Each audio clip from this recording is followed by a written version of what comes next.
So we're now live streaming, but we'll start at 11. So I'm just going to mute myself till then.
I'm sorry, I just can't load the doc because the Wi-Fi is not connecting on this computer.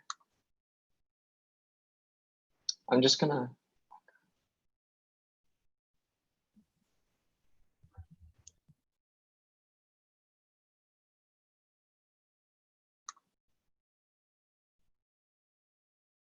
Amina, if I am, can you see me right now? No. Okay, because it's not loading on my computer, so I can't really like read the doc. I just can't connect the Wi-Fi. I'll send your parts to the chat. Okay, that'd be sick. Thank you. Welcome.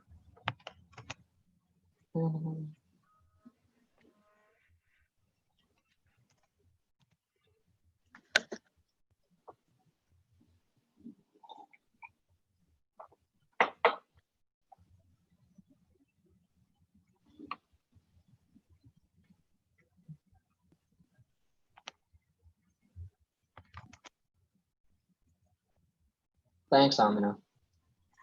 Welcome.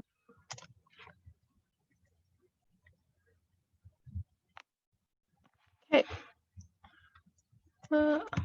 Sending it here. Well, hello everyone. Thank you for joining us in this week's Let's Talk series. So I'm just gonna go over a few things. So let's start off with who we are before we jump into our topic. So we are Fridays for Future Toronto. Our mission is to create a space for youth to amplify and empower their voices, to advocate for a better world and for a future that recognizes and implements Indigenous rights, uplifts marginalized voices and communities, and follows principles of climate justice. Obviously, those are very big words, a lot of things to accomplish. So that also means we have to constantly check on ourselves and challenge ourselves. You can follow us on Instagram at Fridays for Future TO and also on Facebook. You can also email us at fridaysforfutureto@gmail.com. Please ask questions and add comments in the YouTube chat. And before we get into the topic for today, I want to wish everyone celebrating a blessed Eid and to remember to celebrate Eid distanced and sustainably. Yeah. So today's topic is about environmental racism and youth empowerment. Now, the environmental movement in the past few decades has been known for excluding, diminishing, and not acknowledging Black, Indigenous, people of color voices and environmental issues that affect them. From governments choosing to use marginalized community grounds to dump waste, forcible displacement, to build energy facilities, and environmental movements here in Canada, so-called Canada, willfully ignoring Indigenous voices, there's a lot. So today we are seeing a changing tide where youth are taking power, spaces are being challenged, they are being opened up to more people from different communities, and now we're also having conversations where people are checking themselves and putting themselves in uncomfortable conversations. But that doesn't mean everything is done, there's still more. So today we're joined by a very special speaker who I'm looking forward to listening to, Elsa Mengistu. Elsa is a climate justice advocate, international speaker, consultant, and a student whose work focuses on youth empowerment and intersectionality. She is the former Director of Operations and Logistics at Zero Hour, a grassroots climate organization intent on gaining support for the youth climate movement. Mengistu is an avid organizer and an activist who started her work in middle school and high school. She's the founding member of Generation Green, a youth-led intergenerational Black environmental justice organization. With Generation Green, she works to connect Black environmentalists and youth across the world, move funding and support Black environmentalists and movements, while also working towards changing the narrative between Black and environmental issues. Elsa's work for the majority of 2020 is focused on expanding industries and movement spaces to make space for underrepresented voices and perspectives. We're so excited to have you here, Elsa. Now I'm going to turn it to Greg to do the land acknowledgement. Yeah. Thank you, Amina. Thank you, Elsa, for being here. We really appreciate it. And I'm going to begin the land acknowledgement. So, we wish to acknowledge this land on which we are holding an online rally. For thousands of years, it has been the traditional land of the Huron-Wendat, the Seneca, and most recently, it's been put into the care of the Mississaugas of the Credit River. Today, this meeting place is still the home to many Indigenous people from across Turtle Island, and we are grateful to have the opportunity to work on this land. The land acknowledgement is about acknowledging the land and, unfortunately, alongside Indigenous peoples, Black voices that have experienced erasure from our textbooks. Oh, I'm so sorry. That's a quote. I didn't. All right. This is a quote from Lawrence Hill about land acknowledgement. So that's my bad. The land acknowledgement is about acknowledging the land, and unfortunately, alongside Indigenous peoples, Black voices have experienced erasure from our textbooks and from the way Canada constructs its own history and narrative. Do we know that the story of African Canadians spans 400 years and includes slavery, abolition, pioneering, urban growth, segregation, the civil rights movement, and a long engagement in civic life? We also acknowledge the privilege of online space that we have and the importance of using it to uplift voices and recognize the struggles that continue today in for the Indigenous people. We also acknowledge that since we have the privilege of this online space, we have to use it to recognize these struggles. And besides just doing a land acknowledgement, because if you just talk about it, it seems a little performative. How would you place yourself or reflect on what the land acknowledgement means to you? And what intentions do you have to disrupt and dismantle colonialism beyond this territory acknowledgement? I can turn those questions to Elsa and Amina. If you'd like me to repeat, please let me know.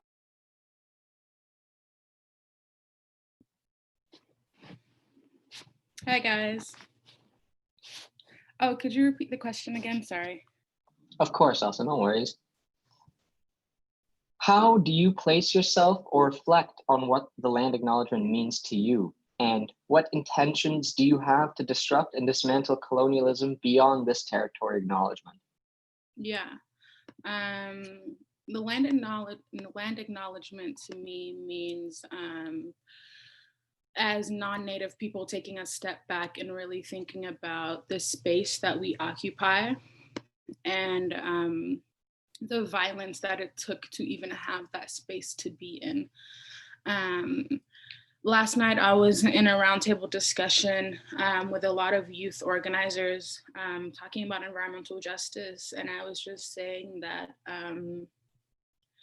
without the we're on the topic of reparations. And I was saying without the acknowledgement of what these countries have done, what colonizers have done, what history has done, what history has created, we have no path to move forward or to go beyond what we are right now.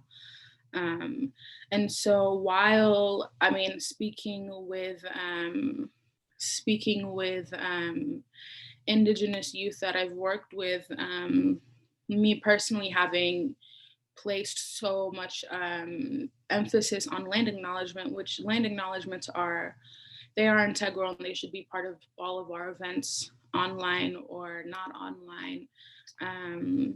But we cannot stop and begin there. It's more so recognition, but how are we kind of taking it a bit further. But land acknowledgement to me is just honestly like not reckoning with history, but being honest about who we are, where we are, with who we are. Did you already ask me what intentions I have to disrupt and dismantle? I did, yeah, if you'd like to answer the question. Yeah. So dismantling and disrupting colonialism is a big one. It's a very difficult thing to answer because colonialism is something that has completely transformed and changed the world, the order of the world, the structure of the world. It has changed borders. It has changed how we view religion. It has changed how we view gender. It has changed the relationship we have with the earth. It has changed our relationship that we have with our spirits. It has changed essentially the entirety of the continent, not the continent, the entirety of the world. And so disrupting and dismantling that is a big task. But personally, for me, I cannot dismantle colonialism or neo-colonization on my own, but individually, things that we can do is delete the colonizer in your own head. I'm Ethiopian. I moved to the United States when I was 2.5 years old. Ethiopia is, I guess, known for being one of the 2 African countries that have never been colonized, but that does not mean colonization has not had an impact on our people or the Horn of Africa. The same people that have colonized the Americas are the same people or the same group of people that colonized the Africas that have colonized Africa, that have colonized Asia. And so we can see that in just how our governments play out day to day, in the relationship that we have each other, in ethnic struggle and conflicts, in our connection to religion. And so for me personally, it's killing the colonization in my own head and decolonizing it, and taking a step back and really thinking like, would I be like without colonization? What could I see? Where would we be right now? What would be normal? And to me, that means disrupting colonialism by disrupting the norms and the notions that they have given us. It means disrupting the gender binary. It means disrupting and refusing to accept its version of femininity, of womanhood. It means disrupting the patriarchal system that they have created. It means living or acknowledging our connection that we have to our spirits. It means returning back to my roots and thinking about like, who am I? Who are my people? How did we live before colonization impacted us? How can we live after colonization has altered us? And so like these are things that I do really in my own head, is breaking down the colonizer in our own head, the colonialism in our own heads, the mentalities, that the systems that we live in of exploitation, of taking from the earth, of commodifying the earth. Those same systems are replicated in the mentalities that we have in our day-to-day lives and in the relationship that we have with each other, the relationship that we have with our communities, with our earth and ourselves. And so it really just means dismantling those thought processes and those mentalities within my own self, and then dismantling it within my own community. But beyond that, to disrupt colonialism, I guess the most broad form of colonialism, the most well known, is we have to dismantle white supremacy, because white supremacy is what created colonialism. Colonialism is what propped up white supremacy. They go hand in hand, they work together. You can't dismantle and disrupt colonialism without disrupting white supremacy. It won't work. It won't happen. We can't talk about Indigenous rights if we're not dismantling white supremacy and the violence that creates, that led to where we are right now, that has led to Indigenous people, 90% of Indigenous people in the United States not existing. It has led to today Indigenous people having to fight on their own lands, on their own territories, access to water, clean air, and to even protect their own land and water and food. The same white supremacy is the same thing that kind of changes how we view each other. So, like, all of those things are things that we need to actively be doing if we want to dismantle what colonialism has created beyond a territory acknowledgement. Thank you for that, Elsa. I think that was very well put, especially on reflecting on how we've been colonized. I know for a while, and I think it's something I still, come back or challenge myself with today, is that there are all these notions that have prevented me from, supporting some causes. And I think through the education system, we're taught a certain way of behavior, certain things we can support, certain things we can't support. And we're taught all these things, and then now we're in moments, and not just now, forever we have been in moments, but now media is showing us those moments. And I think it takes, for me, it took, and to have those conversations with family, I think it was a lot of challenging, me looking up to these white voices who advocated these certain things, and those were the white role models that I was given, or even other people who might be of color but who fell into that narrative, of upholding those institutions. So I think it was very well put the way you put it, and I think it really recognizes how this is a struggle because we're born into this world, and this is the society that we've been brought up in. This will probably be a continual struggle, and it's very likely that generations after us hopefully will be a little better, and that's the world we want to create. Yeah, it took, like, this is something my friend Kayla Brothwaite said. It was really powerful. It took centuries to build the world we live in. It didn't happen overnight. America was not founded overnight. Canada was not founded overnight. The world was not restructured overnight. It took centuries. It took resources. It took wars. We don't get to decolonize the world. We don't get to get rid of white supremacy. We don't get to get rid of climate change overnight. I mean, with climate change, we don't have a choice, we don't have a choice. But to get rid of these systems, it's going to take time. It's going to take resources. It's going to take struggle. And that's something that we have to build towards and sustain towards. Yeah. So I'm also going to direct this back to Greg. So thank you for setting us up with these two beautiful questions. So Greg, what intentions do you have to disrupt and dismantle colonialism?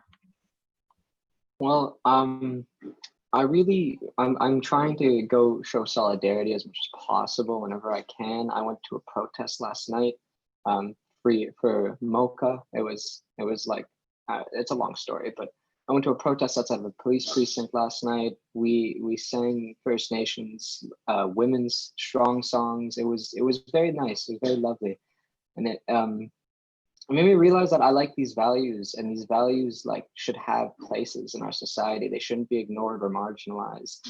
And I think talking about it whenever I can, being as active and agitating as much as I can, just whenever I can see an opportunity to do something, I will take it. Well, thank you for that, Greg. And I think that puts us in a, that shows us there is a world possible, very possible, where we don't have white supremacy and where we embrace moving forward and different ideas and things that are not mainstream. So I'm going to move on to the next question now and direct it to Elsa. So let's start off talking about Generation Green. Could you tell us a bit about why, especially in the mainstream environmental movement, which has largely been white, why is it important to challenge preconceptions of what climate advocacy should be about? Yeah, I'm gonna read the question because I'm more visual.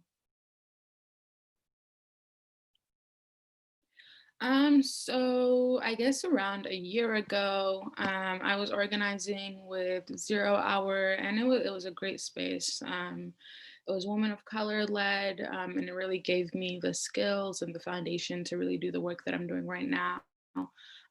But once I was transitioning out of that space and transitioning into college, which I go to Howard University in DC, which is an HBCU, which stands for Historically Black colleges and universities.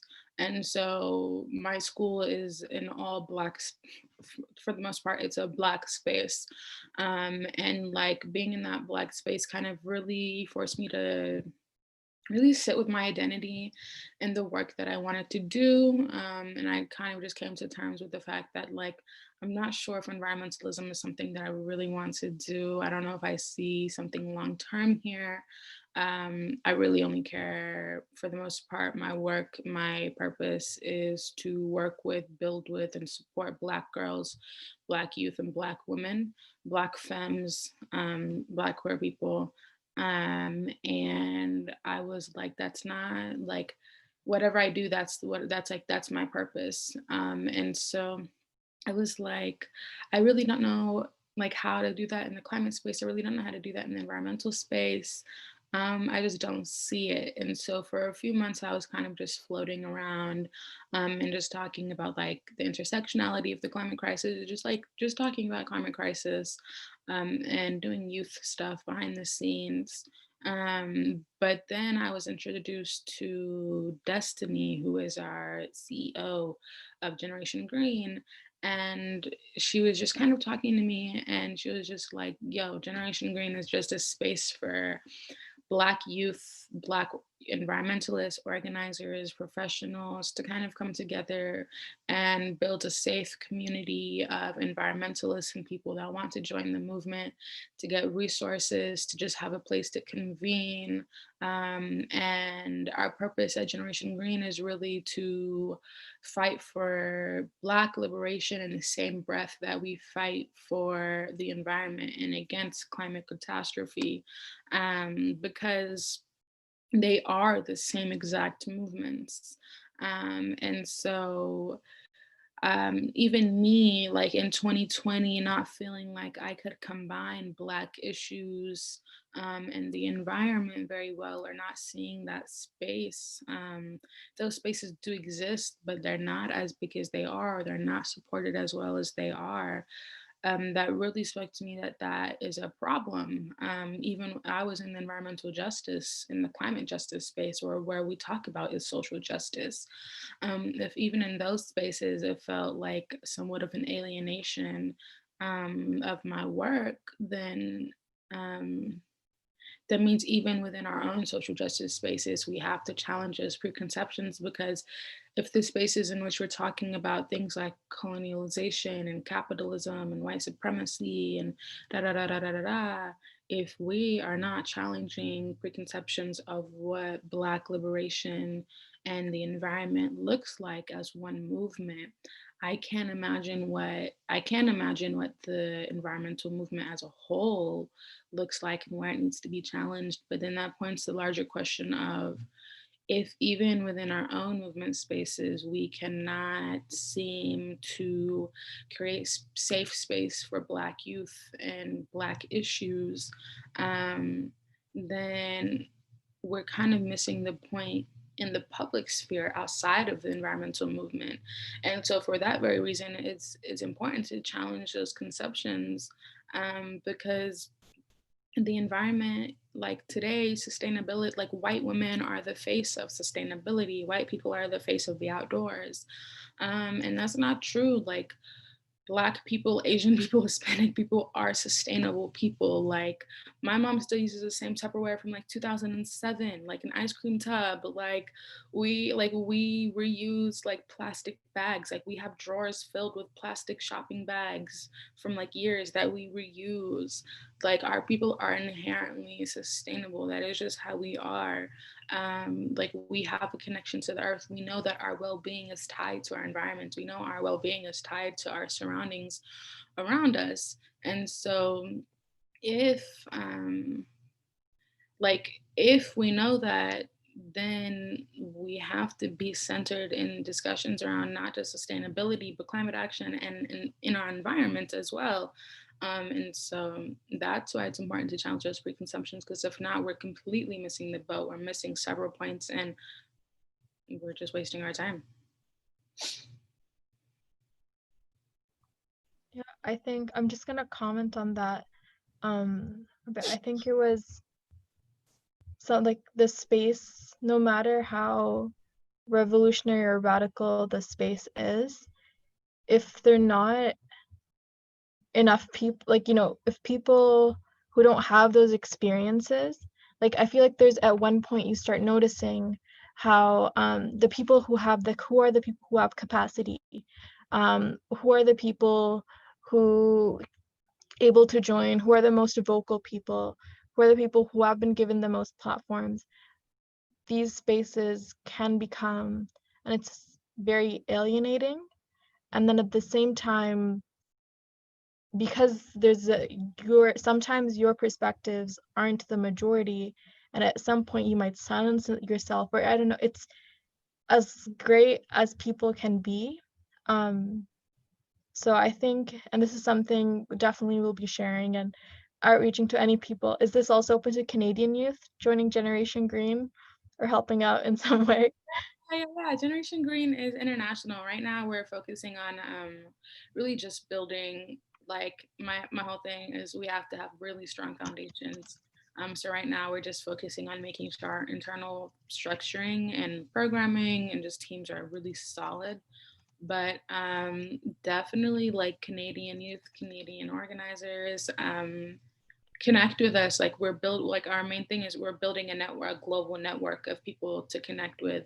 That includes mentorship, and just connections and community. So yeah, no, it's open to everyone anywhere. Okay, amazing. I'm gonna ask Greg the next question now, but I'll make sure to spread the word. Thank you for your answers, Elsa. They're very, very informative.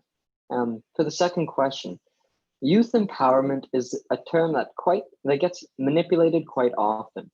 In your experience in social justice advocacy, what are some examples that you have seen of youth empowerment done right or done wrong?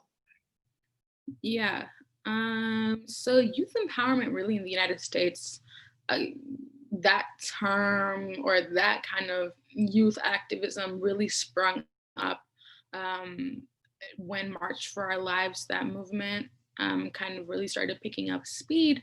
And youth organizing and activism has always existed in the United States, everywhere. Like youth are the ones that are sustaining movements everywhere. But like with this specific movement, it really changed like the face, not the face, but yeah, the face of youth activism. And it kind of changed how we view youth activism. And it funneled a lot of resources, media, and highlight onto youth organizing and just youth, which is amazing.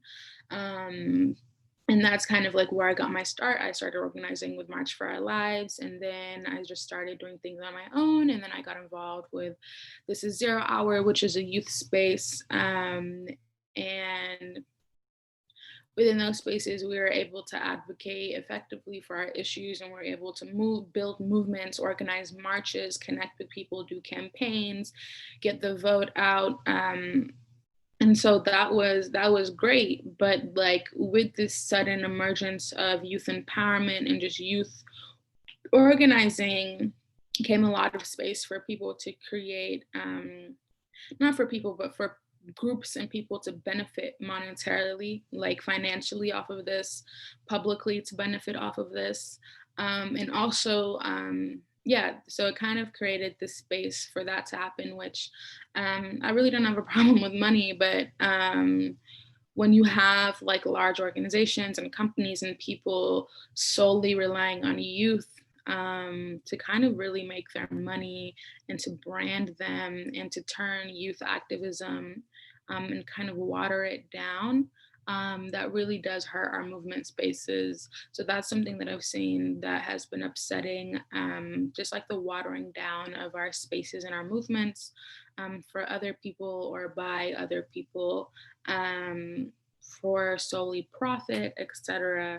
And then another thing is that just because we are youth does not mean that we are free of making mistakes or that we are free of the injustices that we're building against.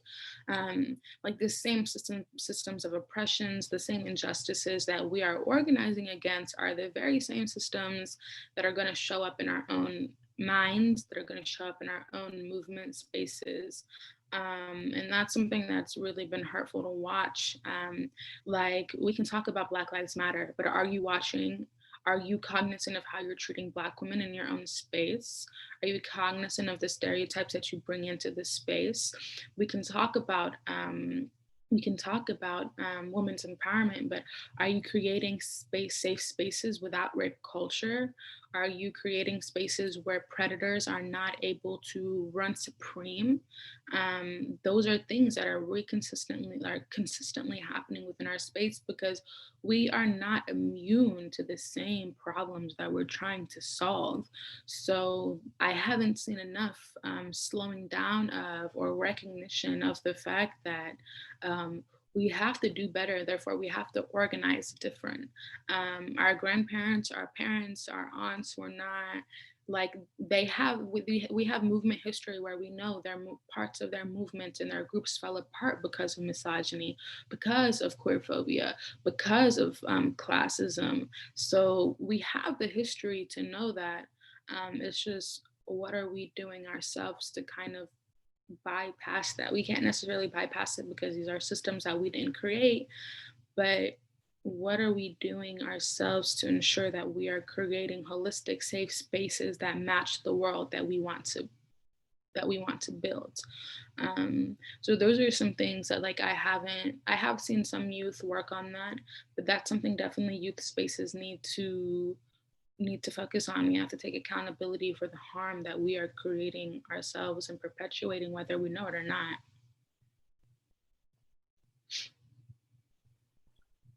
I think that was very well put. I think, thank you for that. But I think what you captured most well is about slowing down. And I think we get captured, like even, as soon as some law comes out that no one agrees with, we get caught up in the speed of politics, and we get caught up in the speed of people wanting to do collaborations, and we get caught up in, media finally giving us, or is it clout, or like giving us coverage. And then at that point, things that are important, such as, if it's anti-oppression training, or if it's really checking ourselves, and many groups might not have an equity policy, that's when I think smaller problems, when we get caught up in these things, they just grow. And I think when you so something I haven't really dwelled upon, and a really good point you made, is how youth are the ones sustaining movements everywhere, and they have been for a while. And then what led those to fall apart?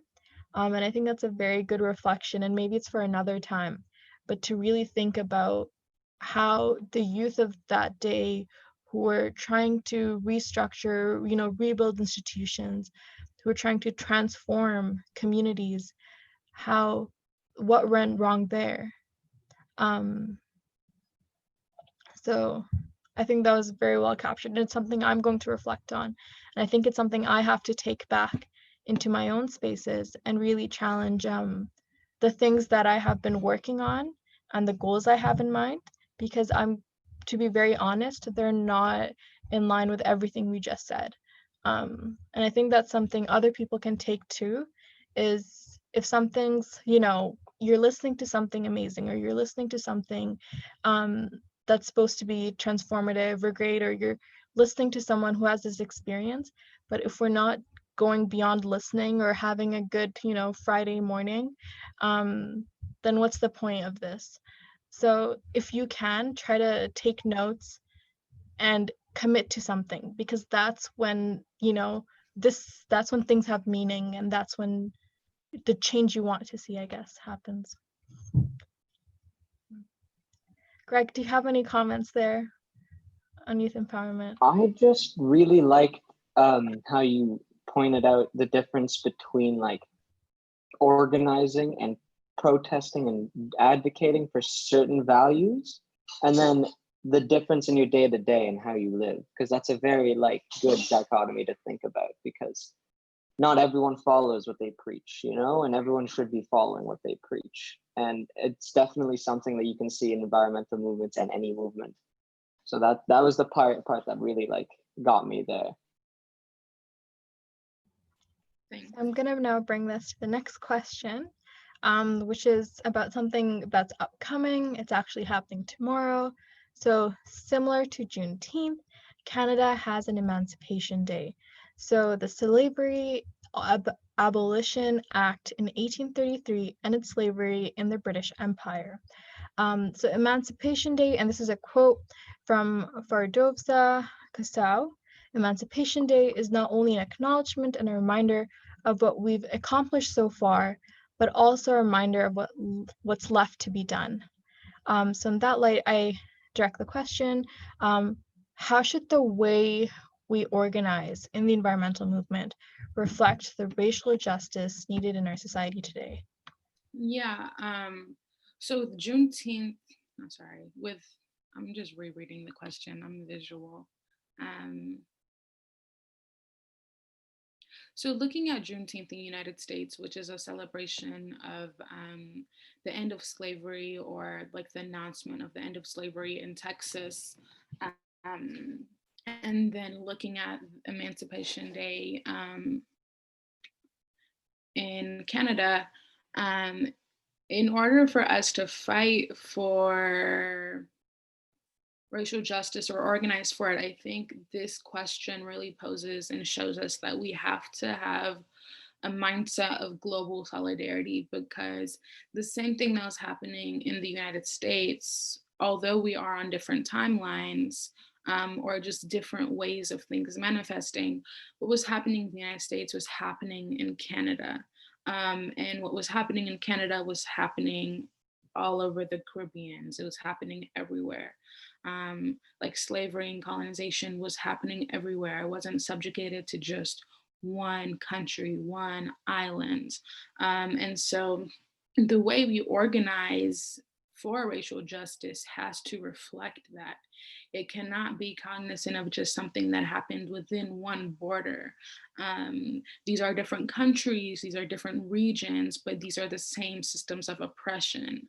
The same systems that we are fighting within the United States right now in these uprisings are the same systems of oppression that are oppressing Black people in other countries. These are the same systems of oppression that are hurting Indigenous communities. These are the same systems of oppression that are hurting all of us.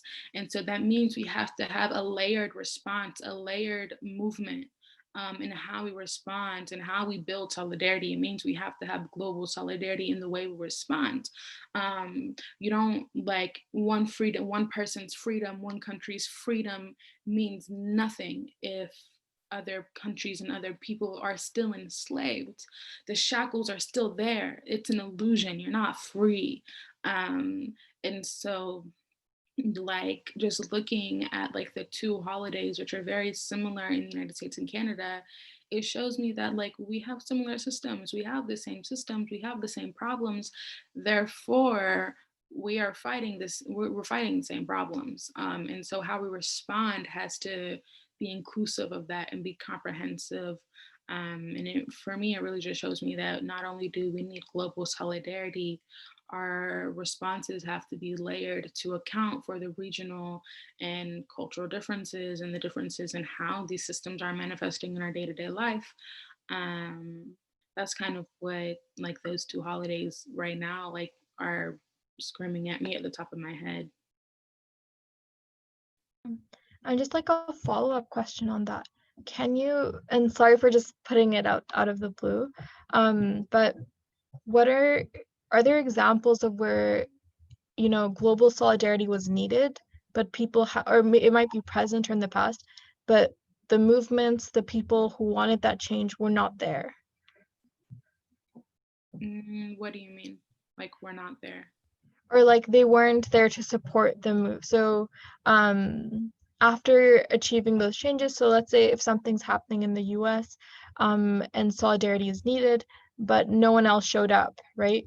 Or to support when it was needed that we need people outside right now, you know, holding our government accountable, or it could be another country.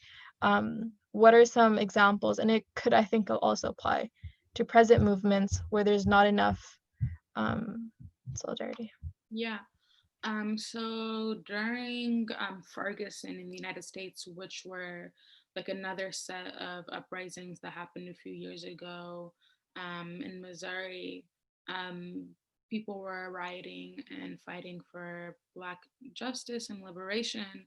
And the government obviously responded violently with tear gas and just like war tactics. And during that time, Palestinians in Palestine were giving Black organizers tips on how to stay safe from tear gas, how to stay safe from sound machines, different like organizing tactics in community safety. And that is an instance of global solidarity where Palestinian people, an already extremely over oppressed group of people, were showing up for Black lives in the United States. And like in the United States, there is not enough acknowledgement or recognition of Palestinian struggle, of Palestinian, of just Palestine in general. And while Palestine had solidarity with us, and Black people, a lot of us do stand in solidarity with Palestine, there needs to be a larger stance of solidarity because our oppressions are directly correlated and tied to each other. Um, just like the US military funds and supports and sends weaponry to Palestine, not to Palestine, to Israel to use in Palestine. Um, not Palestine, Israeli, the IDF, their military comes to the United States and trains US police officers. Police officers in the United States go to Israel and are trained by the IDF, who has numerous human rights violations on record by the UN and many other international organizations. These are the people that are training our people, and our people are training their people and funding their people. And so our oppressions are directly tied because we're using the same money, the same strategies to really hurt these two different types of people who on the surface level may not look interconnected, but because of our shared struggle, we are connected on a deeper level. And so on that note, like in the United States, Black people and just oppressed people really need to do a better job of standing up with Palestine and standing up with other countries who are harmed by US policy decision making.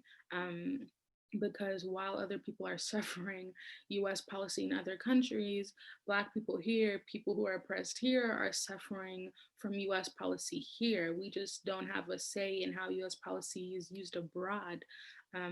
It's the same systems and the same programs that are killing us here, that are killing Black people abroad, that are killing Indigenous people abroad, that are killing people of color abroad.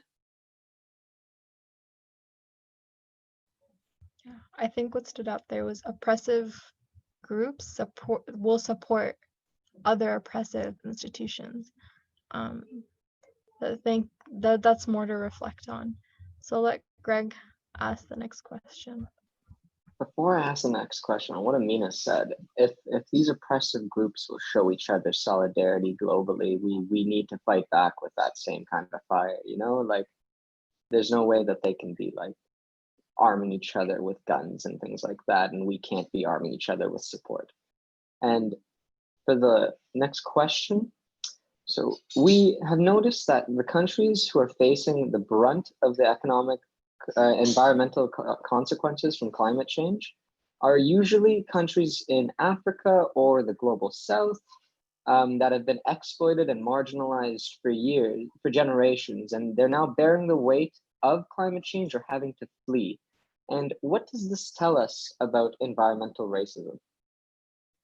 Yeah, so it is a fact that the countries who are creating the climate crisis, who have been really perpetuating an unhealthy cycle with our natural resources, are countries in the global north, the United States, Canada, Europe, Russia, um, and the countries that are being impacted by this are countries in the global south, Africa, Asia, South America, Latin America, and that is just honestly on brand and really reflective of the world that we live in. The only reason these systems are set up this way is because of colonialism. We've structured it to where these rich white countries are taking resources from these countries by force, by willpower, by economic estranglement. Like we are taking these people's resources. Like we go to war for oil. We create coups to take natural resources, renewable resources from countries in Latin America. Like we take from these countries their resources, and then we use them here, and we damage our earth in the process. And like it doesn't stop there. The same way we're damaging the earth, how we're damaging it is impacting those countries directly, because those countries don't have the resources to offset the impact of the United States and other countries with power and resources, their impact on the environment. Living in the United States, living in the global north, we have a privilege of the infrastructure, of the money, of the resources, of the privilege of being able to turn away to what's happening to climate crisis, to what's happening to our environment, because um, it's not set up that way. These countries are not creating these problems. They're not, a lot of times they're not even have access to the resources that are being stolen from them. But because they don't have the infrastructure, they don't have the resources, they don't have the money to protect themselves, or to push off the impact of climate crisis or environmental degradation the same way we do, because of the things that have been done to them, they don't really have the privilege of turning away. And that in itself is, while it's not classified as environmental racism, that is where environmental racism stems from. Environmental racism is the degradation of our environments, of where we live, of our access to resources based on our ethnicity, our background, our race, etc. And it's a manifestation of all of this, because like I said earlier, everything is interconnected. What's happening on a global scale, we're going to see that within our own countries here, even if it's not the same.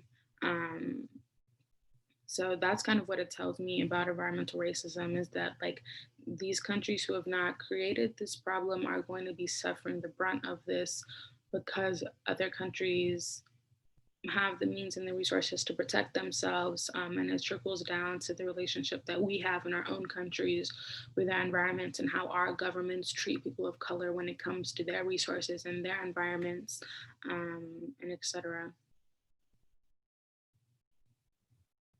Yeah, I think that was very well put, especially because that brings us full circle back to solidarity and back to holding our governments accountable.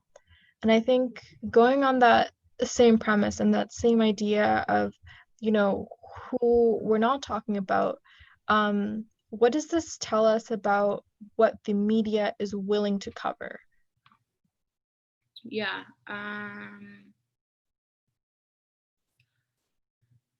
Yeah, so in 2016, during the presidential election, the media gave, I think, almost $1 billion, maybe more, maybe less, but definitely millions upon millions of free coverage to our current president, Donald J. Trump.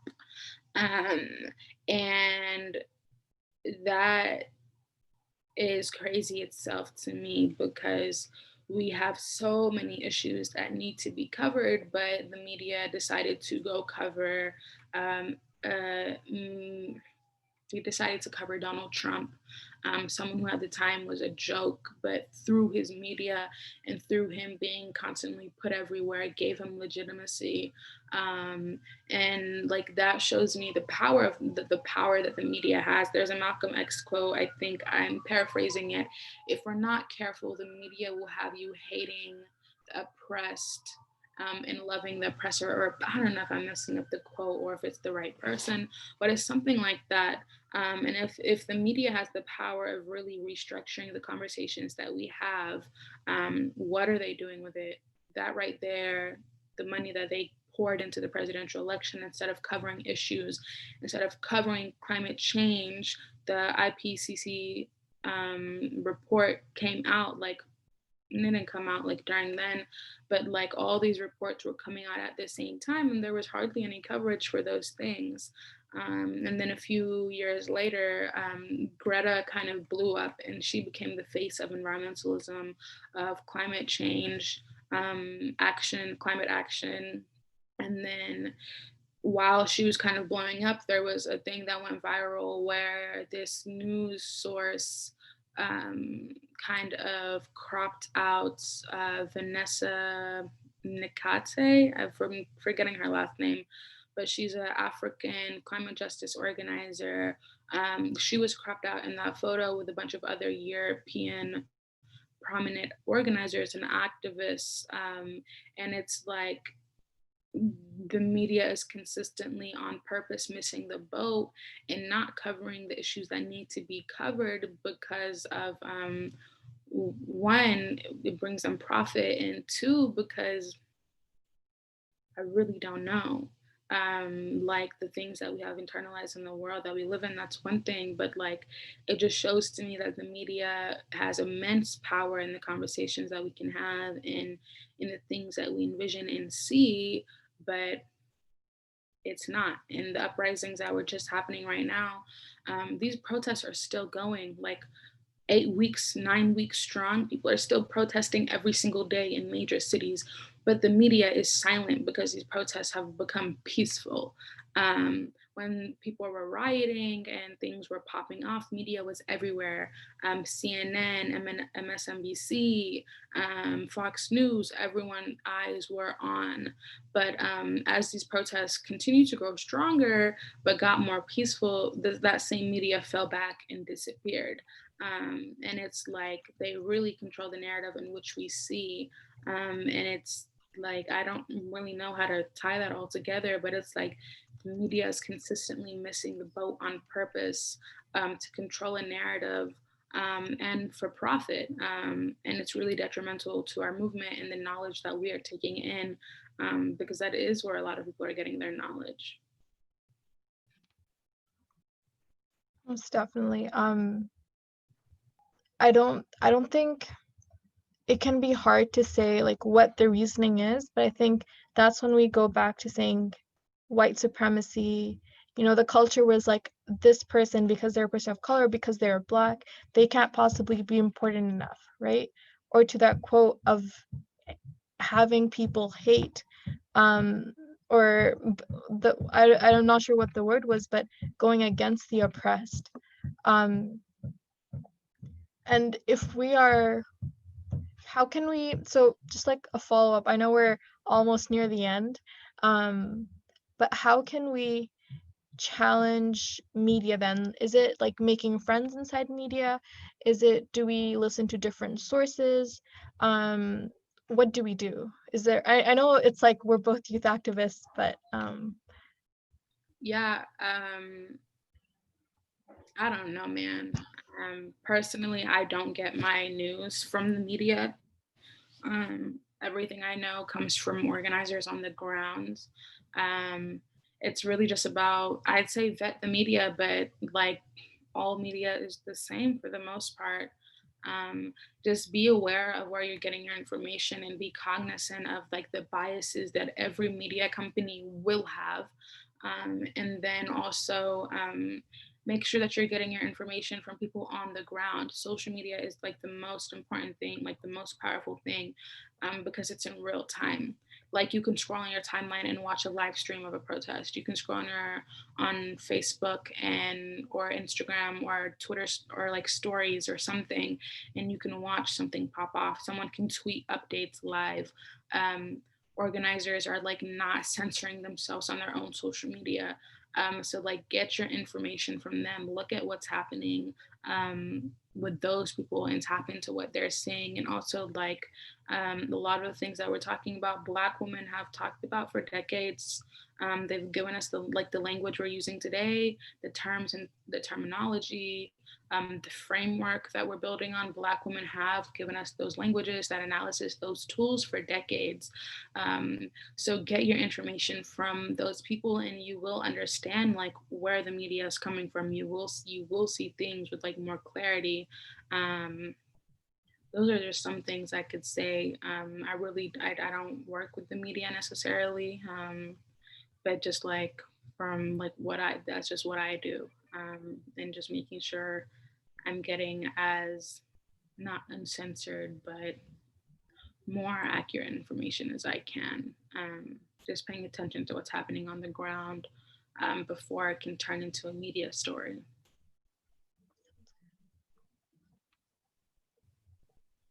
Like, so I think, yeah, no one has the answer, but I think that's a wonderful way to start, or continue doing, is listening to everyone you, I guess, highlighted and finding those hashtags and finding those people. And obviously, I think checking what you're watching and checking what you're hearing. So I'll let Greg ask the last question and then move to the conclusion.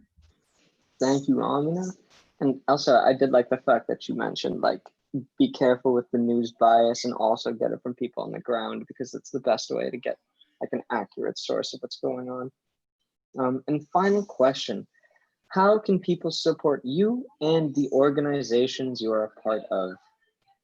Yeah, so obviously my name is Elsa. My full name is Elsa Mengistu. I don't use Instagram a lot. I don't like to type captions, but I do post a lot of resources on my story of like what's happening and people to connect with. So like Elsa Mengistu for socials. I use Twitter as a joke, but I do talk about politics a lot. You can find me there at Girl Bye Forever. That's my handle, GIRLBYEEVA. Yeah. And then for Generation Green, our Instagram handle is generation__green. And then we are going to be launching our website really soon alongside our like crowdfunding goals. So if you want to donate, Black organizations really do not get the structural support that white organizations or other organizations get by far. So that's something that we are working on. And we are like, just like come connect with us, DM us. We are just building a network of youth, a network of people and coalitions. So like later down the road, as we are launching more of our programs, we have people to build with and people to connect with. Like I said, we are building a global movement, a global connection. So from anywhere in the world, just connect with us and tap in. We want to build with you guys, and we're just building community. So those are ways that you can support our work. Yeah.